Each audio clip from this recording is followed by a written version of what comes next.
consciência de que, por mais que a Bíblia tenha sido escrita há mais de 2000 anos, se contarmos todos os autores, ela continua atual, porque com certeza fala aos nossos corações, né? E Deus tinha plena consciência daquilo que a igreja precisaria ouvir para ser edificada. Então ele teve um cuidado todo especial para que todos os livros que estivessem aqui fossem mantidos para a nossa edificação. E cada livro tem, sem dúvida alguma, um propósito específico. Então a carta de Tiago, ela é conhecida como carta universal. Ela não foi dirigida especificamente a uma igreja. As cartas do apóstolo Paulo, de Pedro, de João eram cartas que geralmente eram dirigidas a uma igreja. Mas essa carta aqui não. Ela foi escrita para um grupo e também serve, sem dúvida nenhuma, para nós ainda no dia de hoje, né? E esse Tiago, que a Bíblia faz menção, era meio-irmão de Jesus, era filho provavelmente de Maria e de José. E ele foi o líder da igreja de Jerusalém após a ressurreição de Jesus. Nós sabemos pela Bíblia que os irmãos de Jesus, no momento do seu ministério, não creram nele. Eles não acreditavam que ele era o Messias. Mas após a sua ressurreição, eles se converteram e passaram a fazer parte da igreja primitiva. Tiago, então, como líder da igreja em Jerusalém. Então nós vamos ler alguns versículos do capítulo 1. Eu vou estar fazendo leitura dos versículos 2 até o 8 e posteriormente o versículo 12, em que a palavra de Deus nos diz assim: Meus irmãos, tende grande gozo quando cairdes em várias tentações, sabendo que a prova da vossa fé produz a paciência. Tenha, porém, a paciência a sua obra perfeita, para que sejais perfeitos e completos, sem faltar em coisa alguma. E, se algum de vós tem falta de sabedoria, peça a Deus, que a todos dá liberalmente, e não o lança em rosto, e ser-lhe-á dada.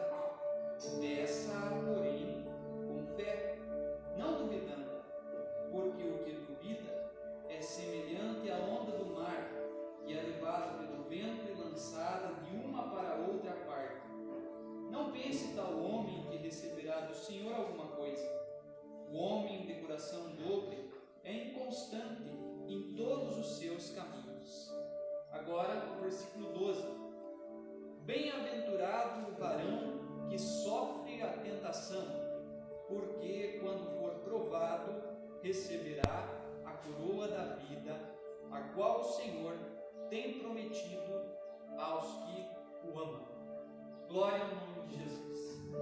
Sem dúvida nenhuma, essa é uma palavra maravilhosa.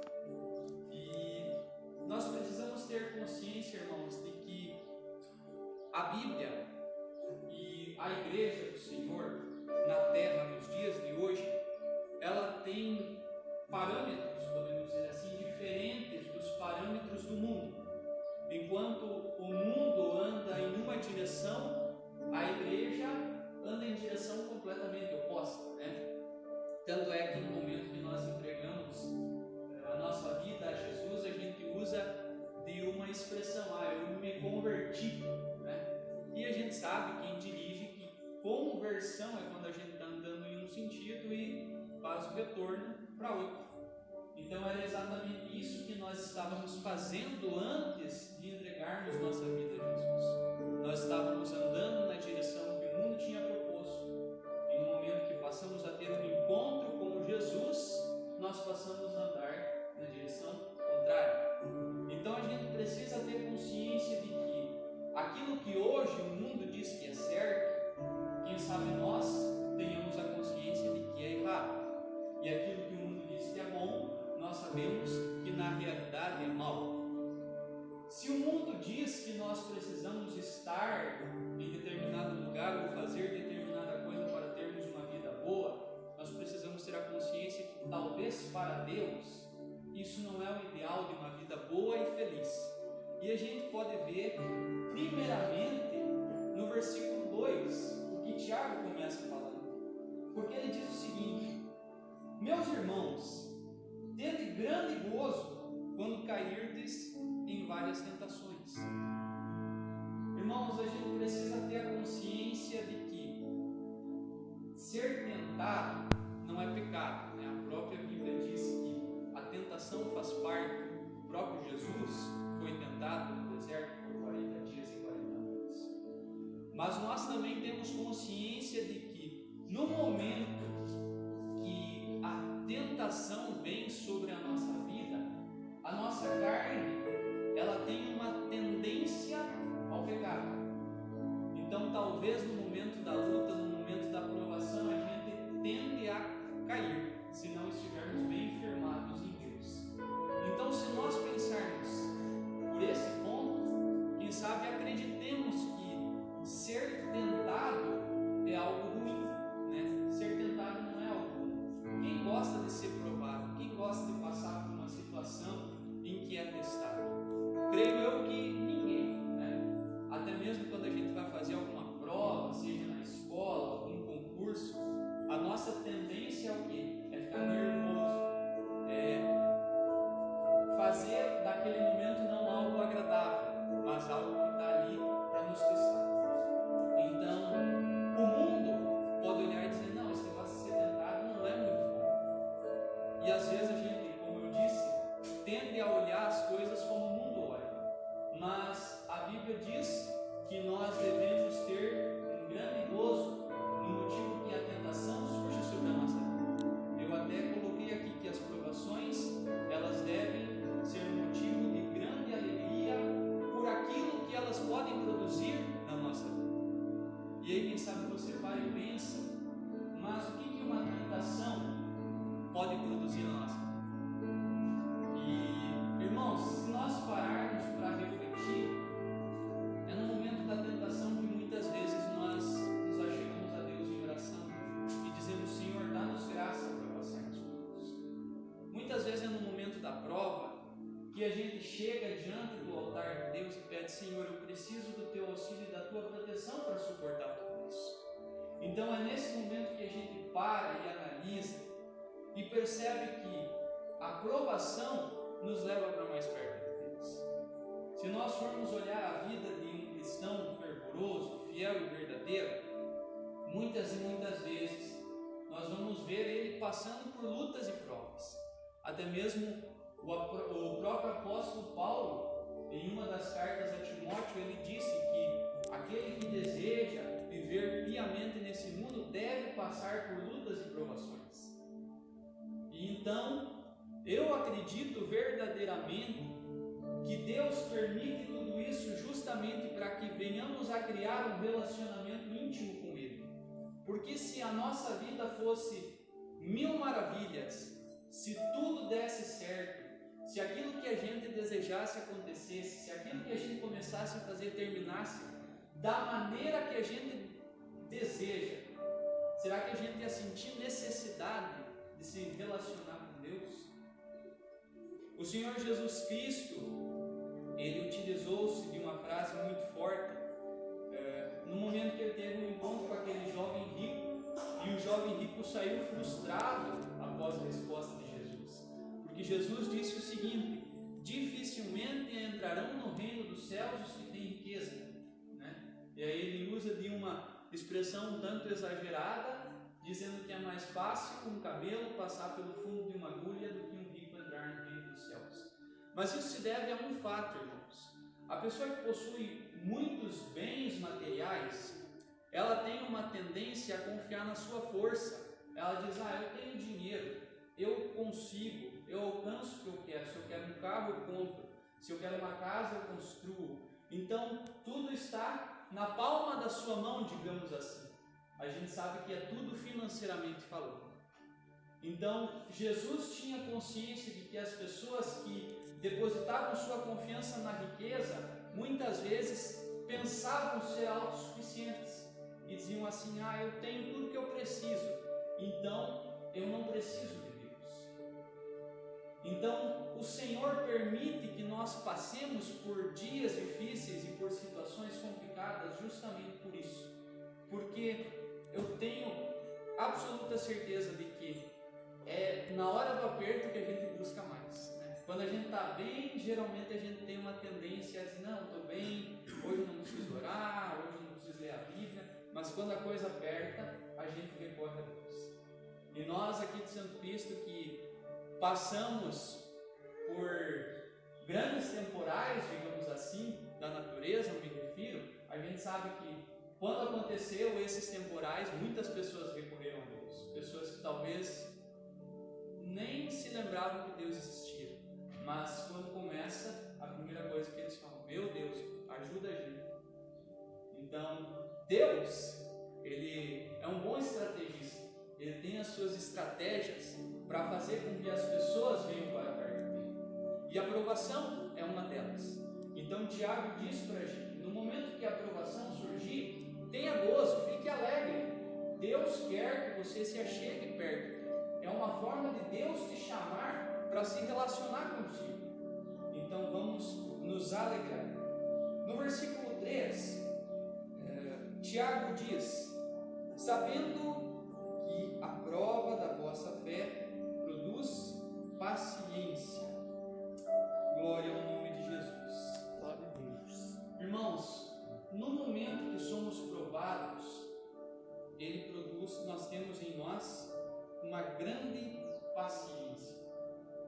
E a Bíblia diz também que a partir da paciência nós alcançamos perseverança, né?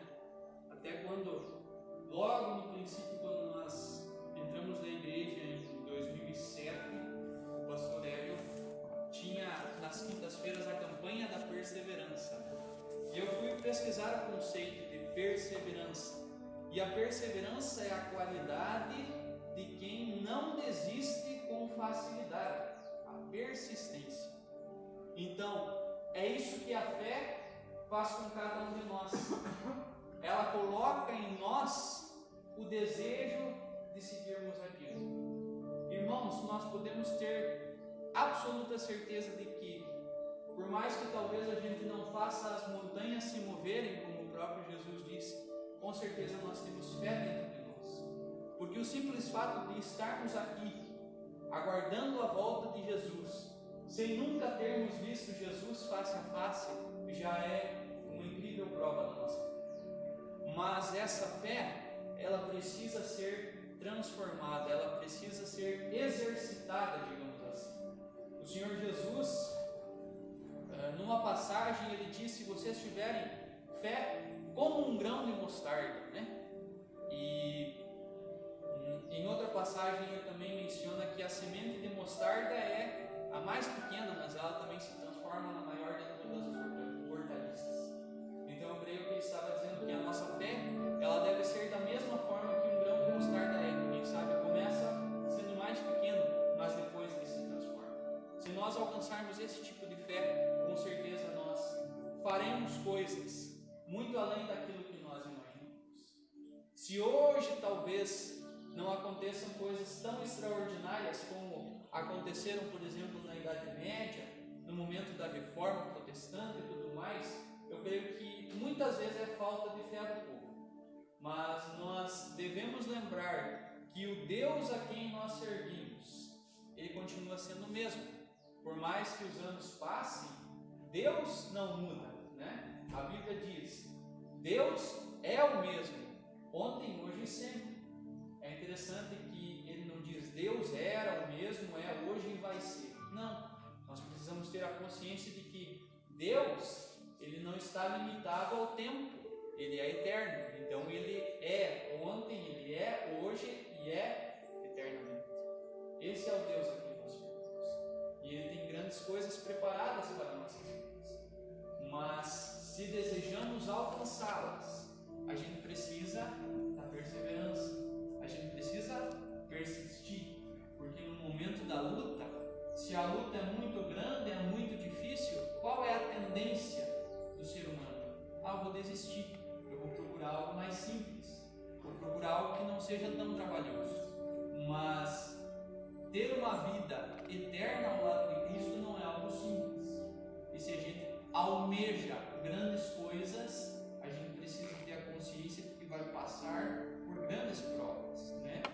Eu apontei aqui que nós também precisamos de perseverança simplesmente se desejamos servir ao Senhor, porque se a pessoa não tem perseverança, ela não consegue alcançar um relacionamento com Deus. E eu apontei um texto que se encontra em Hebreus, no capítulo 10, versículo 38. Vocês podem abrir a Bíblia. É um livro antes de Tiago, é só voltar umas páginas.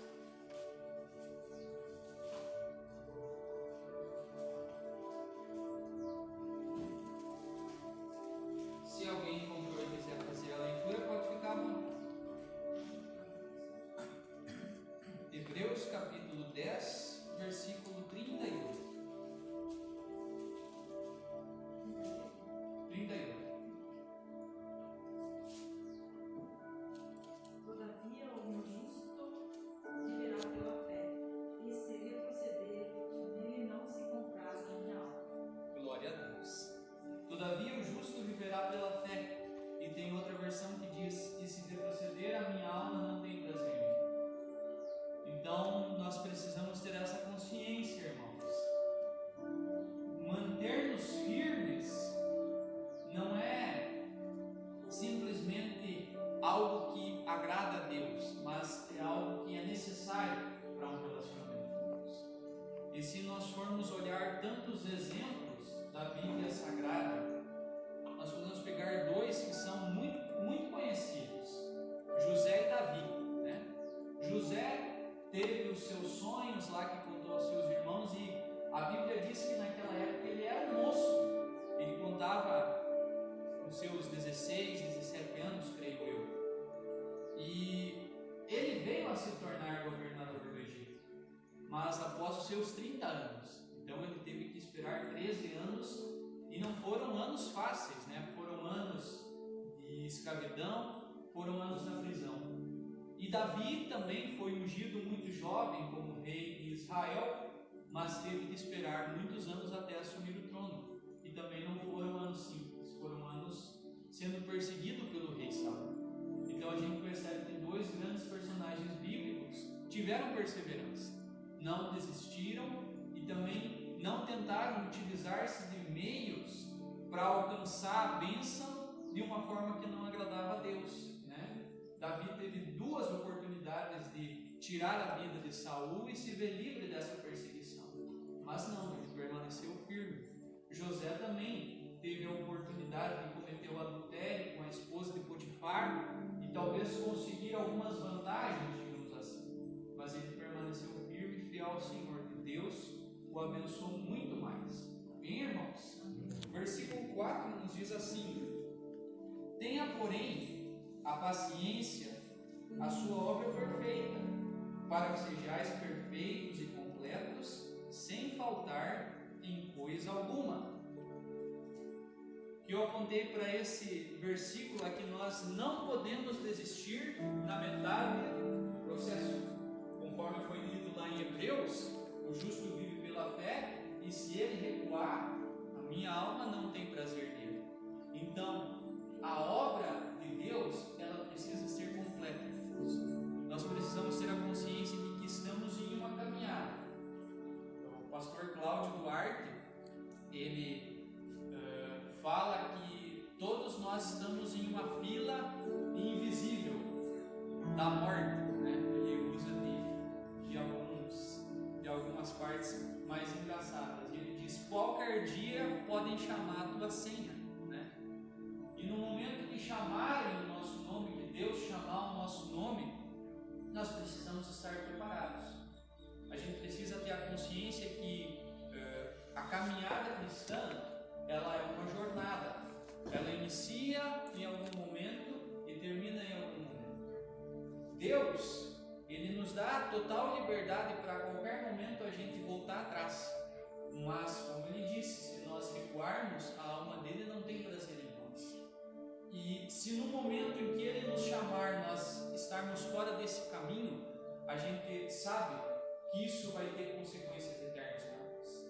Então, analisemos uma coisa, irmãos: se aqui nessa terra nós não conseguimos suportar algumas provas, Imagine como seria uma eternidade totalmente afastados do nosso Deus. Então, aquilo que nós passamos aqui precisa ser superado com a graça. O apóstolo Paulo diz que a nossa leve e momentânea tribulação produz para nós um peso eterno de glória. Então, eu acho muito interessante que Paulo utiliza essa expressão, nossa leve e momentânea tribulação. E às vezes nós passamos por coisas tão grandes que parece que a gente não vai resistir. Mas Paulo está dizendo, perto daquilo que Deus tem preparado para nós, isso aí não é nada. Isso aí é uma coisa mínima. Então nós não podemos resistir e precisamos nos manter firmes. Nós precisamos saber também que o fato de nós perseverarmos ratifica de que a obra de Deus está agindo dentro da nossa vida. Se nós não desistimos no meio do caminho, é porque Deus está nos ajudando. Mas se em algum momento nós recuarmos e desistirmos, é porque a gente disse, ó Deus, não aguento mais, obrigado por me ajudar, mas eu vou desistir. E não é isso que a gente deseja, né? O Senhor, Ele também deseja que no seu serviço nós venhamos a trabalhar com excelência naquilo que Ele nos chamou. Muitas vezes as pessoas utilizam-se de algumas desculpas, mas eu não sei cantar, eu não sei pregar, enfim. Mas Deus conhece a capacidade de cada um. E Deus coloca dons na vida de cada um. Dons que talvez não são aparentes a toda a igreja, mas naquilo que Deus coloca em nossas mãos, nós devemos fazer com excelência.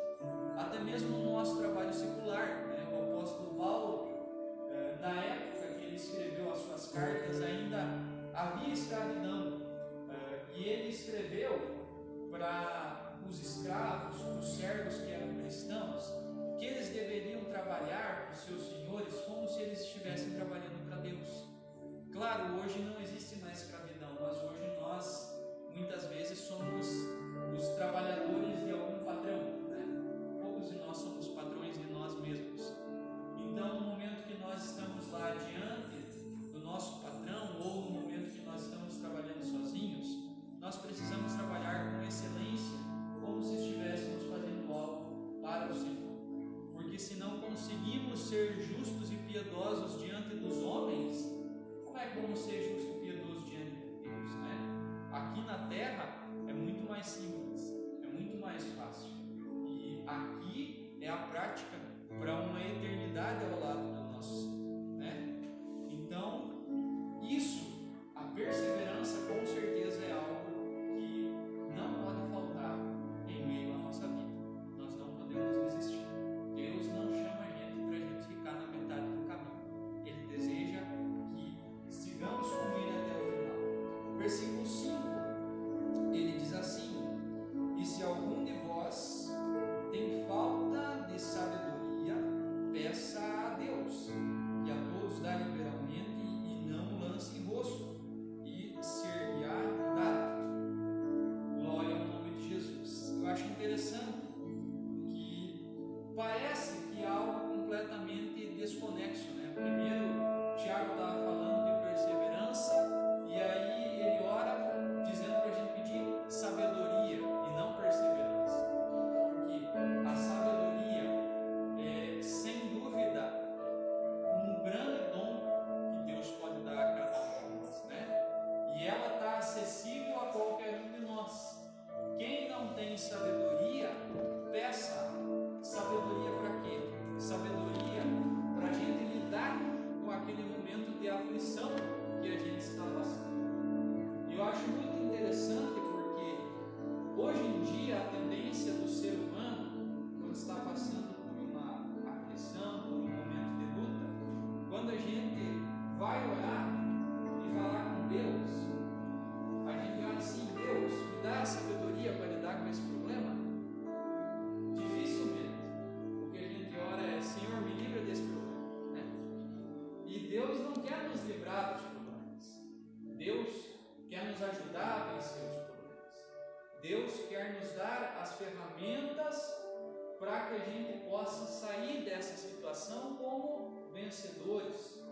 não como pessoas que dizem, não aguentei, Deus me livrou disso daí. Não, Ele coloca isso justamente para que nós venhamos a crescer espiritualmente. Jesus. Vamos pensar no caso de Davi e de Golias, por exemplo. A Bíblia diz que Golias por 40 dias saía no campo da batalha e dizia, não tem nenhum homem em Israel para me enfrentar. E até Davi chegar, nenhum homem tinha coragem de ir diante dele.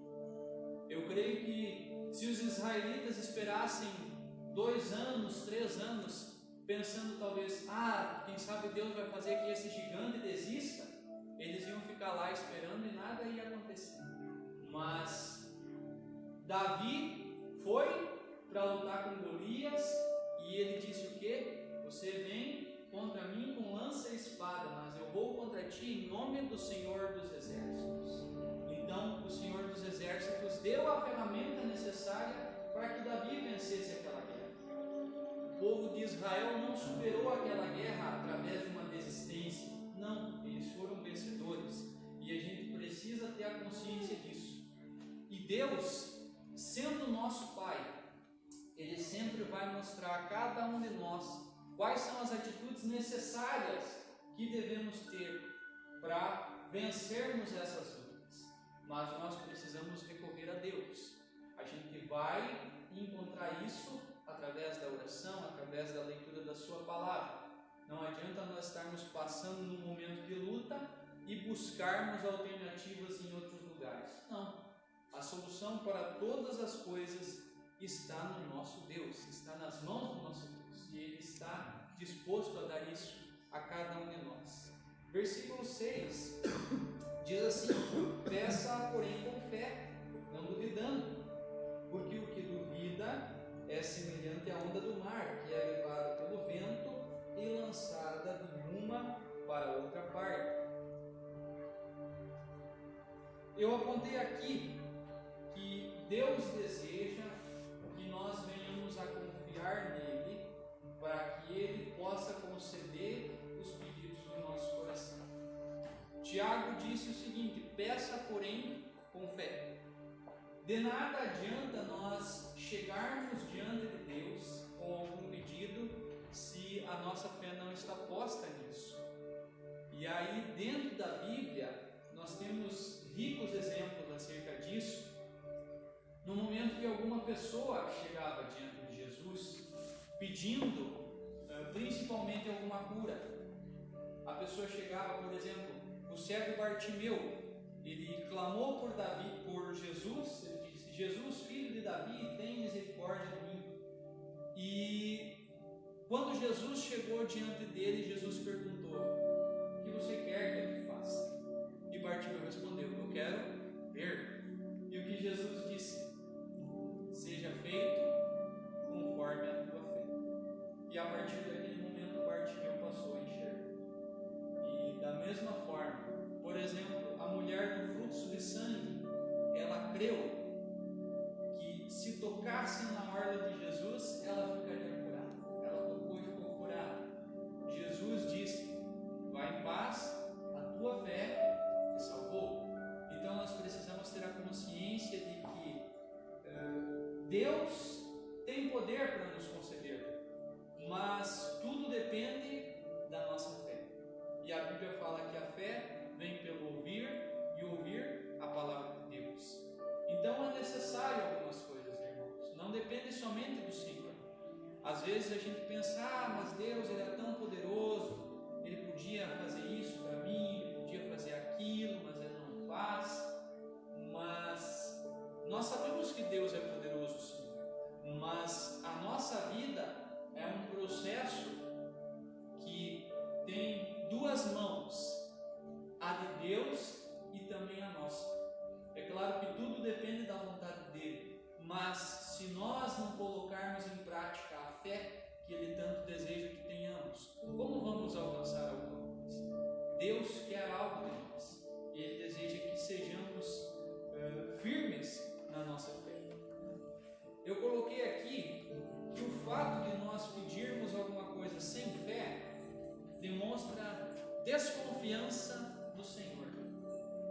Quando nós vamos diante de Deus pedindo algo meio assim, Senhor, faça, eu sei que é difícil, mas faz por mim, a gente indiretamente está dizendo, Senhor, eu não sei se o Senhor é tão poderoso assim para fazer essa coisinha aqui. Então, se nós chegamos diante dele com dúvida, a gente está dizendo, Senhor, não sei se o Senhor é tão poderoso assim. Eu costumo dizer que o nosso Deus, ele é do tamanho que nós cremos, né? Se nós cremos em um Deus poderoso, sem dúvida alguma ele vai fazer coisas poderosas para nós. Mas se nós cremos em um Deus assim que não pode fazer muita coisa, ele não vai fazer muita coisa por nós, porque ele age conforme aquilo que nós acreditamos e conforme a fé que nós colocamos em práticas. Eu coloquei também aqui que aquele que duvida, ele não está afirmado em Jesus, porque ele não está afirmado na rocha. Eu acho interessante, a irmã Vera inclusive estava lendo o final do Sermão do Monte, né? E Jesus faz aquela comparação entre o homem que constrói a sua casa na rocha e o que constrói a sua casa na areia. E ele diz assim, aquele que ouve essas minhas palavras e as pratica, esse vou comparar ao homem que construiu a sua casa sobre a rocha. Então aí está o segredo de tudo, ouvir as palavras de Jesus e colocar em prática. Hoje, o que acontece? A palavra de Deus, ela está acessível a todos. Hoje em dia é muito difícil alguém chegar para nós e dizer, eu não tenho como ler a Bíblia, eu não tenho como ouvir pregações. Não, hoje em dia, tendo acesso à internet, entra lá no YouTube, procura pregação, que tem, se bobear, mais de milhões, né? Porque tem pregação até mesmo de outros países já legendadas ou dubladas para o português. Então as oportunidades estão aí. Se a gente quer crescer na fé, Deus já tem dado as ferramentas e cabe a nós buscarmos, né? Como eu disse, Deus com certeza faz a parte dele, mas nós temos uma parte muito grande a fazer nesse relacionamento também. E Ele não deseja que nós cheguemos a Ele com dúvida dentro do nosso coração, porque indiretamente a gente vai estar dando um mau testemunho. Imagina se nós chegarmos com uma pessoa lá fora que eu digo uma pessoa do mundo, e dizer, estou com tantos problemas, não sei como vou fazer para resolver. A pessoa vai dizer o quê? Ele é crente, diz que confia em Deus e está reclamando dos problemas. Então, a gente precisa ter muito cuidado com as nossas atitudes, porque Jesus diz que nós somos a luz do mundo. Se nós somos a luz do mundo, e João diz que o mundo está em trevas, o mundo jaz no maligno, qualquer fagulhazinha que existe em nós já chama a atenção dos que estão lá fora. Então a nossa vida sem dúvida serve de parâmetro para eles, né? Então se eles olham para nós, para os crentes, e os crentes não confiam em Deus, como é que eles vão querer ter um relacionamento com Cristo, né? Então nós precisamos demonstrar fé, primeiramente aqui na casa de Deus, mas também lá fora no mundo, para através disso influenciar as pessoas e Deus nos alcançar aquilo que tem preparado para nós. Versículo 7 diz assim: não pense tal homem que receberá do Senhor alguma coisa. Qual homem? O homem que é inconstante, que pede sem fé. Eu coloquei, se não colocarmos a fé em ação, Deus não vai agir em nossa vida, né? Então a ação de Deus depende da nossa fé, exclusivamente. Então Deus não pode fazer nada se a gente não deixar? A gente sabe que não é bem assim. Mas pensando na nossa edificação, no nosso crescimento, se a gente deseja, a gente tem que agir, a gente tem que ter fé, melhor dizendo, para que Deus venha a agir em nós. Sem a fé, Deus não age. Por que as coisas não acontecem na minha vida? Por que fulano tem tal coisa e eu não? Falta de fé? Provavelmente. E E a gente precisa também ter uma consciência, irmãos, que a fé não pode tudo, né? Muitas vezes a gente vê muitas igrejas falando que se tu não consegue tal coisa é porque tu não tem fé o suficiente. Nem sempre é assim. Deus, Ele é soberano. Então, às vezes, tem coisas que a gente tem fé para alcançar, mas Deus não vai nos dar. A gente precisa ter essa consciência. São duas coisas distintas. Um exemplo, o apóstolo Paulo. A Bíblia diz, ele mesmo diz que ele orou, se eu não me engano, por 3 vezes para que Deus tirasse um espinho da sua carne. Quem é uma pessoa com mais fé que o apóstolo Paulo? Acho um pouco difícil. O próprio Jesus, ele era o Deus em pessoa, ele tinha fé para tudo. E ele mesmo orou, se for possível, passa de mim esse cálice. Mas a gente precisa ter a consciência de que a vontade de Deus é suprema, ela é superior a tudo, né? Mas as pequenas coisas, talvez que hoje a gente não alcance, demonstram uma falta de confiança ou até mesmo uma falta de entrega nas mãos de Deus, porque Deus, Ele está aí, Ele está de braços abertos, Ele está disposto a nos ouvir em tudo aquilo que nós desejamos. Versículo 8 diz assim: o homem de coração dobre é inconstante em todos os seus caminhos. Esse coração dobre é aquele assim que um dia está animado, outro dia está desanimado, né? Um dia ele tem fé para mover uma montanha, no outro dia ele não tem fé nem para fazer uma oraçãozinha. É aquele que vive em altos e baixos, vive numa montanha russa, podemos dizer assim, né? Ele não tem uma fé constante, uma fé firme. É claro que ao longo da nossa jornada cristã vão existir momentos de fraqueza, vão existir momentos que a gente não vai estar muito bem, com certeza, porque nós somos seres humanos e isso faz parte de nós.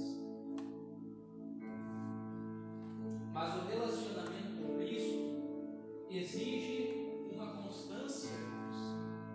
Nós precisamos seguir uma linha, digamos assim, de fé. Vão existir os momentos de queda e de elevação, sem dúvida alguma, mas a pessoa que tem um coração dobre, que Tiago fala aqui, é aquela pessoa que na segunda está super bem, aí na terça está lá embaixo. Aí na quarta-feira vai lá para cima e na quinta-feira está lá embaixo. E nós não podemos viver assim. Deus, Ele exige constância de nós. Porque imagine só, uma pessoa encontra a gente hoje, a gente está cheio de fé, dizendo que Deus vai fazer e vai acontecer. E a mesma pessoa encontra a gente amanhã e a gente está lá embaixo. Não sei como é que vai ser, como é que vai acontecer. Então, esse tipo de pessoa, sem dúvida alguma, não vai alcançar, porque ela não tem uma fé constante, né? Eu coloquei aqui que a pessoa vacilante, ela se sujeita a tudo, né? Então, digamos assim, tem uma igreja lá que está prometendo bênção, prometendo milagre, aí eu vou lá naquela igreja. Tem uma igreja que diz que Deus vai dar um carro, eu vou lá naquela igreja. Tem uma igreja que diz que tu precisa comprar uma água abençoada para tua vida melhorar, eu vou comprar dessa água. Esse tipo de pessoa é a pessoa vacilante, é a pessoa que não tem firmeza, irmãos. E porque hoje existem tantas igrejas pregando essas heresias e fazendo tanto sucesso? Porque as pessoas são vacilantes, a maioria delas é vacilante na fé. Eu coloquei aqui que o cristão, ele se sujeita apenas a Deus.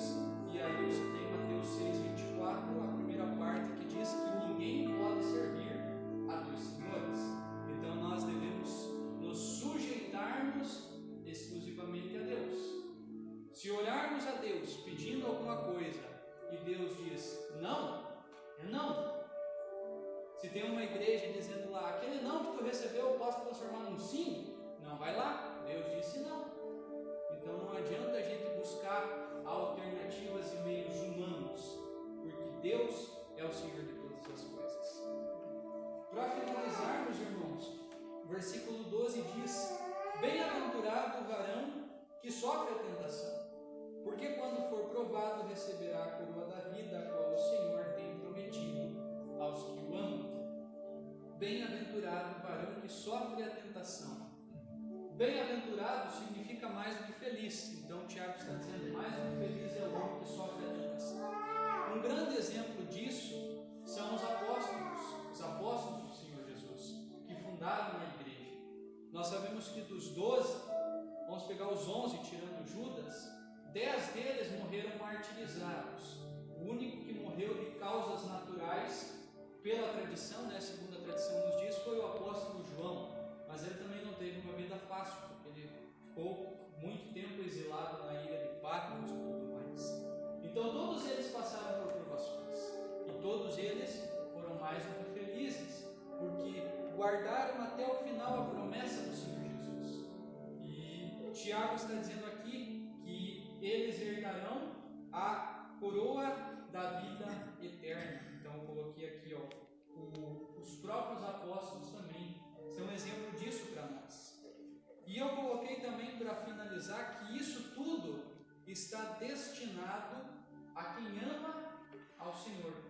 Quem ama a Deus com certeza vai alcançar todas essas coisas, mas a gente precisa ter consciência de que não é fácil, né? Tanto que o título que eu coloquei para a pregação é Felicidade em meio às provações. E a gente sabe que o mundo, ele pensa que felicidade é uma vida sem problema, é uma vida que eu tenho tudo que eu quero, que eu sou amigo de todo mundo. E a gente sabe que as coisas não são assim. No momento que a gente inicia uma caminhada com Cristo, as coisas são completamente diferentes. O nosso pensamento tem que mudar, as nossas expectativas precisam mudar, a nossa fé precisa crescer, porque de boca todo mundo tem fé. Pede para um mendigo ali na rua se ele acredita em Deus, sim, eu acredito em Deus. Pede para um bêbado lá no botequim se ele acredita em Deus, sim, eu acredito em Deus. De boca todo mundo tem fé, mas colocar essa fé em ação é algo completamente diferente, né? Entregar verdadeiramente sua vida a Jesus é algo completamente diferente, porque o Senhor, ele não quer simplesmente uma confissão, ele quer a prática, né? A Bíblia diz que se nós crermos com o nosso coração e confessarmos que o Senhor Jesus Cristo ressuscitou dentre os mortos, que ele é o nosso Senhor, então nós alcançaremos a salvação. Isso é um processo, irmãos. O apóstolo Paulo escreveu isso lá em Romanos, ele diz assim: se nós crermos com o nosso coração e confessarmos com a nossa boca. O que tem acontecido hoje? As pessoas confessam com a sua boca, mas na realidade no seu coração nem creram nada. Simplesmente confessaram porque se viram pressionadas, porque alguém convidou e ficou meio constrangido. Então nós precisamos saber que começa primeiro aqui, porque a boca fala e o coração está cheio, né? Eu coloquei uma frase aqui para encerrar. A felicidade está preparada para aqueles que amam ao Senhor. Você já está pronto para ser feliz? Amém? Que Deus possa nos abençoar e que possamos amar a Deus acima de todas as coisas verdadeiramente. E saber que as provações vêm para a nossa edificação e para que